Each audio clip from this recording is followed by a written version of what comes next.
Ada, Papua ada. Silakan Papua. Ya, selamat sore Pak Ketum dan Pak Capres. Saya hanya bilang begini, kalau Indonesia itu diibaratkan pesawatnya itu jatuh, saya mau tanya Pak Capres, kalau pesawat jatuh yang dicari apa? Apanya yang dicari duluan? Kotak hitam lah, ya. Black box kan? Kotak hitam. Ya, saya ini sudah bersama rakyat Papua kotak hitam, black box. Indonesia tanpa Papua itu tidak ada. Ya, karena Papua itu black box, Pak Capres.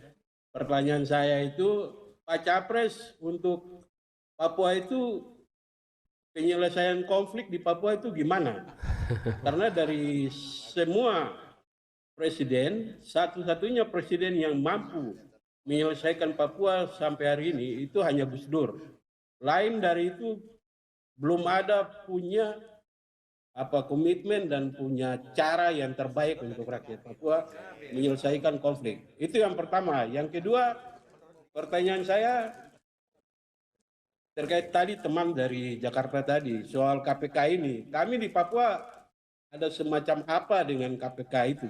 Salah satu contoh, mantan gubernur Papua itu sakit, ditahan dalam keadaan sulit, tapi tidak diberikan kesempatan untuk berobat dan lain sebagainya. Kepercayaan trust terhadap negara ini termasuk trust terhadap penegakan hukum lewat KPK itu sangat-sangat mengecewakan. Oleh karena itu pertanyaan saya, apakah setelah Bapak jadi ada perubahan di KPK atau seperti yang saat ini tetap saja KPK itu menjadi, kalau menurut kami KPK itu menjadi alat dari kekuasaan. Terima kasih Pak. Baik, saya kira 3 saja karena waktunya. Silakan Pak Anies. Ya. Ya cuman begini Pak, black box itu baru penting ketika pesawatnya jatuh Pak. Kita berdoa jangan sampai jatuh Pak gitu. Jadi, kalau pesawatnya nggak jatuh itu black box nggak dicari Pak gitu. Makanya Papua jangan black box Pak gitu. Akhirnya pada saat kita terbang terus nggak dilihatin coba.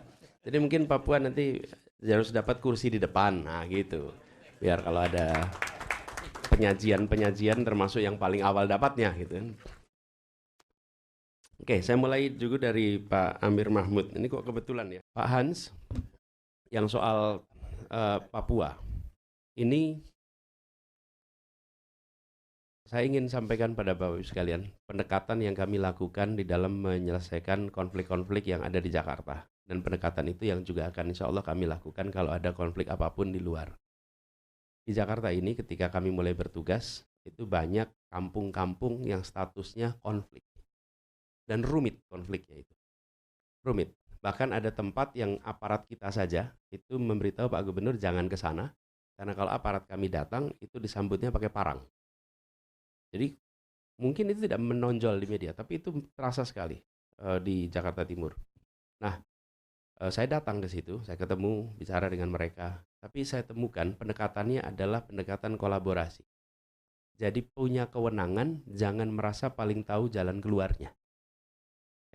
Punya kewenangan bukan berarti punya pengetahuan, tapi duduk dan panggil siapa? Satu, yang kita rasakan nih, identifikasi stakeholder utama. Ini siapa aja? Ini nomor 1.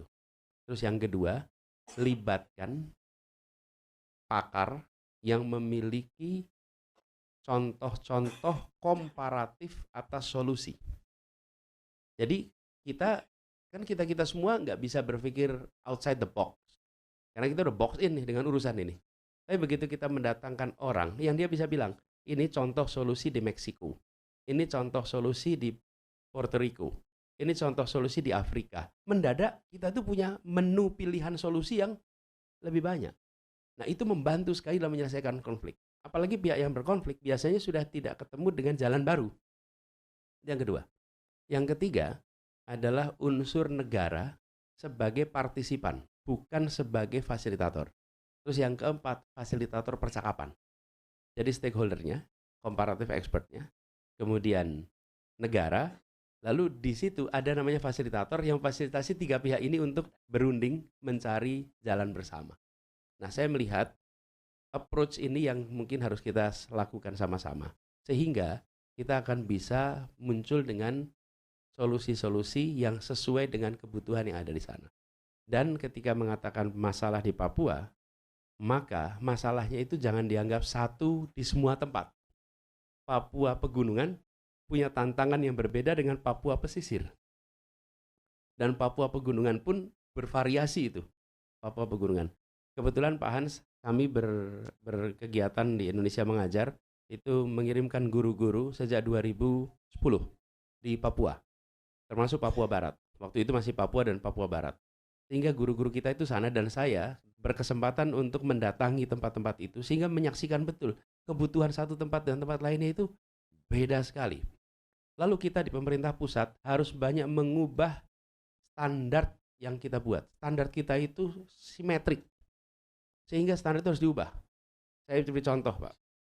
Ini sekolah di pegunungan. Anak-anak itu pada nggak mau sekolah. Kenapa masalahnya? Masalahnya karena mereka tidak pakai sepatu. Sehingga lantai ubin itu dingin bikin pilek. Mereka inginnya lantainya tidak pakai ubin. Karena lantai ubin itu membuat dingin dan tidak enak sekali. Karena kalau bicara tentang ketinggian-ketinggian di sana kan ketinggian yang luar biasa. Tapi standar sekolah kita itu se-Indonesia sama. Nah, maksud saya, masalah di Papua ini, satu, bukan sama, beda-beda. Yang kedua, solusinya negara harus melonggarkan SOP. Harus melonggarkan SOP. Kalau negara melonggarkan SOP pada semua standar, maka itu akan bisa dibuat sesuai dengan kebutuhan yang ada di sana. Begitu ya, Pak Hans. Lalu KPK, rasa sudah jelas sebetulnya Pak, kita tidak ingin KPK itu jadi alat politik. Ini sebagai komitmen, dan komitmen ini sudah ditunjukkan kemarin ketika bertugas di Jakarta. Pada waktu di Jakarta kami membentuk KPK Ibu Kota. KPK Ibu Kota ini tidak mengambil aspek penindakan, karena kita tidak punya kewenangan untuk melakukan penindakan. Tapi kita mengambil peran pencegahan dari KPK dilakukan di Jakarta. Jadi ada inspektorat yang bekerja, tapi juga ada KPK Ibu Kota yang proaktif mereview semua aktivitas. Dan kami merasa bersyukur sekali karena banyak proyek-proyek yang ketika direview oleh KPK Ibu Kota harus dilakukan koreksi secara mendasar. Jadi insya Allah kita komit Pak Hans untuk KPK bukan sebagai alat politik, tapi KPK sebagai salah satu unsur penjaga integritas di negeri ini. Terima kasih.